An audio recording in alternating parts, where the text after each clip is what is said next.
and this is Chris Bednarek from the OSFM's Division of Personnel Standards and Education. Today's training short is going to be about vector solution activity completions.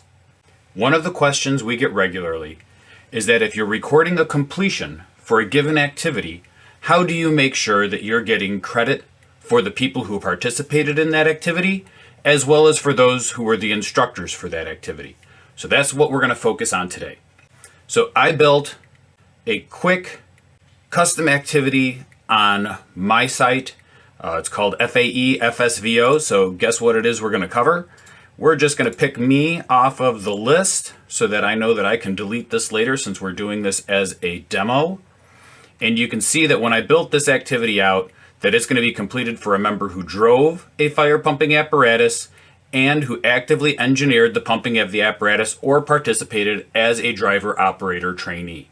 So keeping in mind that when we are completing these JPRs for OSFM recertification, it can be done as a real-world hands-on experience or as part of a training evolution.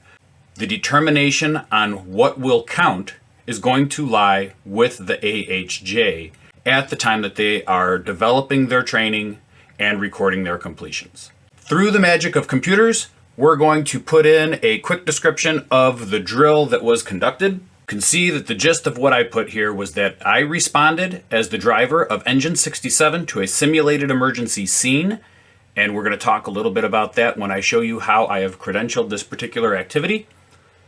I secured a positive water supply with a hydrant and 5-inch line. Deployed multiple hand lines to the folks that were actually doing this drill. We can pretend that this was at a training facility, at a tower, however it is that your department handles this type of training.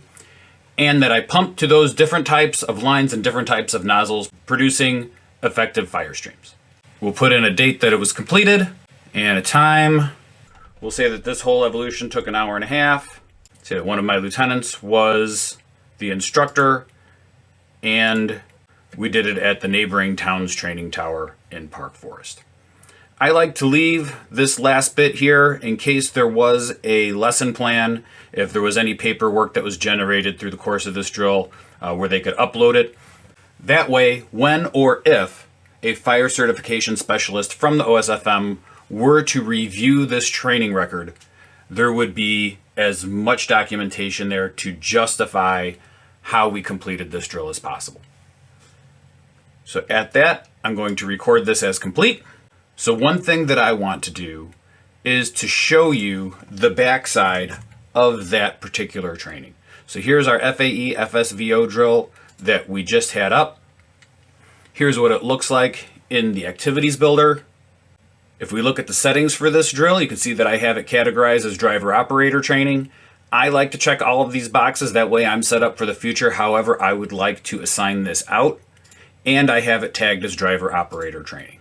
If I look at how it is credentialed, you'll notice that I don't have any ISO credentials here because we are the OSFM and we're providing OSFM training. If you're curious about how this should be categorized or credentialed for ISO, please reach out to them, talk to your local regional ISO rep, and get some guidance from them. But you can see, based on how we talked about this drill, the things that I put in that description, I was able to capture some JPR completions from FAE and from FSVO because I listed myself as the driver. So I had to do my walk around to make sure that the vehicle was safe to operate. I operated it, in which I drove it to the training site. I drove using defensive driving techniques. And I had to have a general knowledge of the apparatus in order to even get that far. And then you can see in the FAE recertification section, we have the general knowledge requirement again. I responded on the apparatus to our simulated emergency scene. I worked in a simulated emergency area. We connected to the positive water supply with the hydrant. We produced hand streams. And I pumped with a supply line of 2 to 2.5 inches or larger. So that is how we capture all of those things. And now you're probably saying, but Chris, what about Lieutenant McCool, who was the instructor? What about the other people that were involved with this training? So what we'll do, we're going to record another completion for this same drill. And the completion that we're looking for is one of these last four, actually. It's one of these last three: classroom, coordinator, and hands-on. And these are all located in the enterprise. So what we did in this drill, it was a hands-on drill. So that's the one we're going to pick. But if you were to look at the backside of any one of these three to where they're credentialed, you'll see that for the purpose of Illinois, they are credentialed back to JPRs from Instructor 1, 2, 3, and or Training Program Manager. Training Program Manager is an Illinois-specific course, and it's made out of JPRs from Instructor 1, 2, and 3.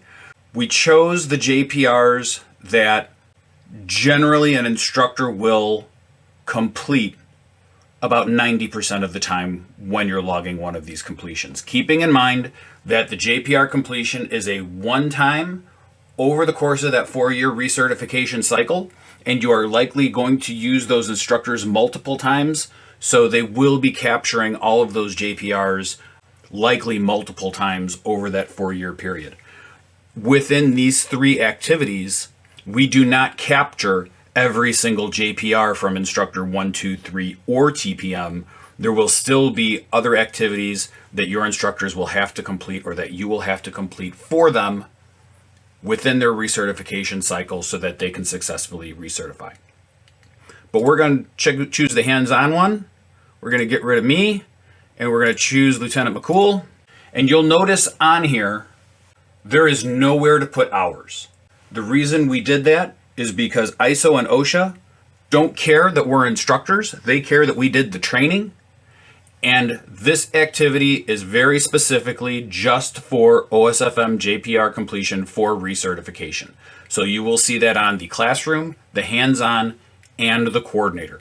It'll have the date, the agency, the location, and then a place to put down the topic of what we did. So for the hands-on, it would be something more along the lines of instructed Chief Bednarek on how to remember how to drive the fire apparatus, instructed him on how to remember to pump because it's been a long time since he's had to do that, something along those lines. If we go over to the activities builder side of the house and look at that same activity for Instructor Hands-On, this is again what it looks like. And if we look at the backside where it is credentialed, we can see that there are some Instructor 1 and some Instructor 2 JPRs in here that have to do with student evaluation. Whenever we're doing these, I am getting feedback from that instructor. As an instructor, I am offering feedback. It may be a formal grade. It may be oral feedback in that, hey, you're doing this wrong, but let's show you how to do it right, and we continue that training until we have the positive outcome that we're looking for. I hope that by seeing how to record potentially multiple completions, multiple activity completions for any given training area to capture all of the JPRs and all of the training hours that we are looking to capture, that this helps point you in the right direction. A lot of us were brought up in a culture of one drill sheet, and we are here to tell you now, it might be one drill, but it also may be 4 or 5 completions. Had this FAE FSVO drill, if it had started out in the classroom, we would have had not only the completion for the drill, but we would have had the instructor classroom to capture those JPRs that our classroom instructor had completed. We would have the hands-on completion for our instructor or instructors who are evaluating students in the field. And we may also be completing the one for the coordinator, who was the individual that put the drill together, scheduled it, made sure all the logistics were in line, and ultimately was doing the record keeping at the end of the drill. I hope this helps to clear up some questions. If you have any other questions, please feel free to reach us at the OSFM. Our contact information is at the end of this video or down in the comments, and we look forward to helping you more soon.